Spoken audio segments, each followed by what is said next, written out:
नमस्कार, मुंबई आउटलुकमध्ये आपले स्वागत आहे। पंढरपूर येथील आषाढीचा सोहळा आटपून संत गजानन महाराजांची पालखी आज स्वगृही परतली आहे।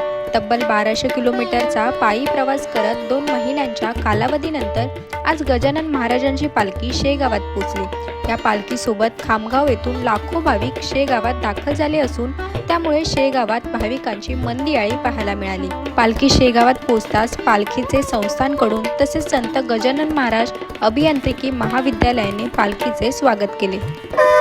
खूप छान अनुभव आला सर। पहिल्या वेळेसच आलेली आहे, पण इतकी सुंदर व्यवस्था आणि इतकं सगळं चांगलं नियोजन आहे प्रत्येक ठिकाणी। चहा पाणी नाश्ता, परत कोणाचे पाय दुखले, कोणाला कुठे लागलं वगैरे, तर याची पण सगळी खूप चांगली व्यवस्था आहे। प्रत्येक वेळेला इतके सगळे भक्तजन आलेले आहे। माझी अशी इच्छा आहे की याच्याही पेक्षा जास्त अजून भक्तजन यायला हवे। महाराजांच्या चरणी हे सगळं घालणार की शेतकऱ्यांना खूप जास्त सुख समृद्धी आणि त्यांना पाहिजे तसं धन मिळो, त्यांच्या याचा मोबदला त्यांना चांगला मिळो।